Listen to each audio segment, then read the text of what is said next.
J'ai commencé à peindre par ennui, parce que j'étais alitée depuis 1 an, suite à un accident au cours duquel je m'étais fracturé l'épine dorsale, le pied et quelques d'autres os.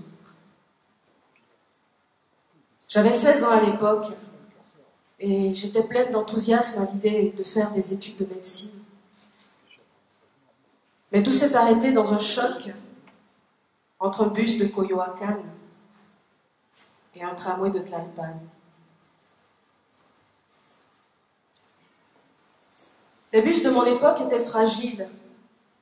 Ils commençaient tout juste à circuler et ils avaient beaucoup de succès. Les tramways, en revanche, étaient vides. Je suis montée dans un bus avec Alejandro Gómez Arias. Nous nous sommes assis, moi à côté de la rampe et Alejandro à côté de moi. Peu après, le bus est entré en collision avec un train de la ligne Xochimilco. Ce fut un choc étrange, pas violent mais sourd, lent, et dont tout le monde ressortit meurtri, surtout moi. Nous étions d'abord montés dans un autre bus, mais j'avais perdu mon ombrelle, alors nous sommes descendus pour aller la chercher. Et c'est comme ça que je me suis retrouvée dans ce bus qui m'a entièrement détruite. La première chose dont je me rappelle, c'est d'un bilboquet de toutes les couleurs, très joli, acheté le matin même et que j'avais avec moi. J'avais essayé de le chercher en pensant que tout cela n'aurait pas de conséquences majeures. On ne se rend pas compte, non. On ne pleure pas. Je n'ai pas versé une larme. Le bus nous a propulsés vers l'avant et j'ai été transpercée par la rampe comme un taureau par une épée. Un homme a vu que j'avais une hémorragie terrible, alors il m'a posée sur une table de billard en attendant que la Croix-Rouge vienne me récupérer. J'avais perdu ma virginité, mon rein s'était ramolli, je ne pouvais plus faire pipi, mais ce dont je me plaignais le plus, c'était de ma colonne vertébrale. Personne ne m'a prise au sérieux. Alors je me suis assise tant bien que mal et j'ai demandé à la Croix-Rouge d'appeler ma famille. Mathilde a vu la nouvelle dans les journaux. C'est elle qui est arrivée la première. Todos me dicen el negro, llorona, negro, pero cariñoso.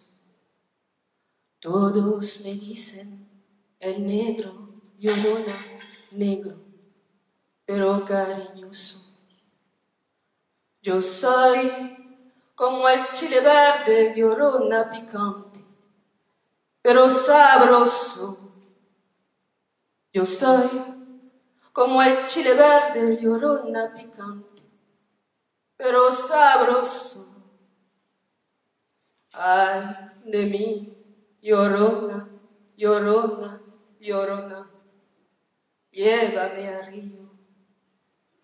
Tápame con tu rebozo, llorona, porque me muero de frío. Si ya te he dado la vida, llorona, ¿qué más quieres? ¿Quieres más?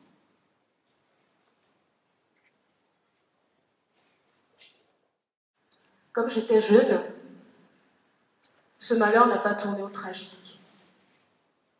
J'avais assez d'énergie pour faire n'importe quoi plutôt que des études de médecine. Alors, sans trop savoir pourquoi, je me suis mise à peindre.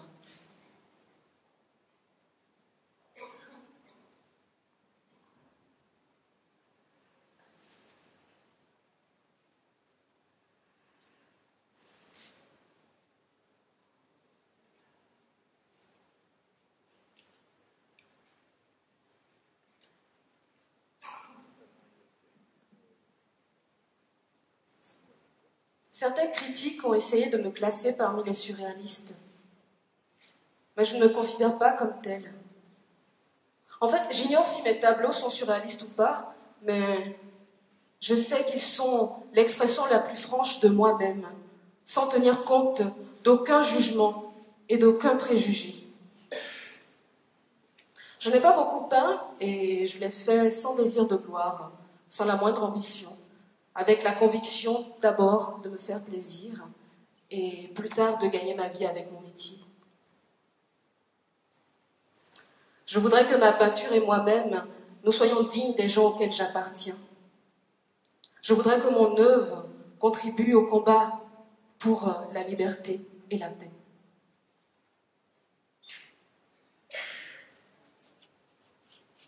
Solito andaba el venado, rete triste y muy herido, hasta que con Arcadie et Lina encontró calor y nido.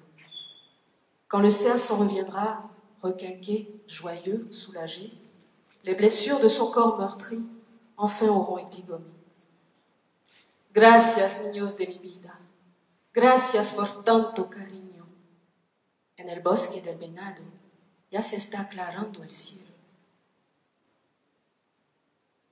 Acceptez si joint mon portrait pour que toujours je sois présente, tous les jours et toutes les nuits, même quand je serai absente. La tristeza se retrata en todita mi pintura, pero así es mi condición, ya no tengo compostura. Inversement, le bonheur est dedans mon cœur enfui, grâce à Arcadie et Lina, parce qu'ils m'aiment, tel que je suis.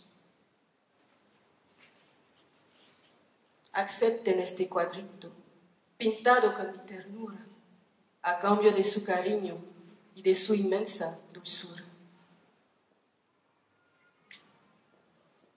Sentir dans ma propre douleur la douleur de tous ceux qui souffrent, et puiser mon courage dans la nécessité de vivre et de me battre pour eux.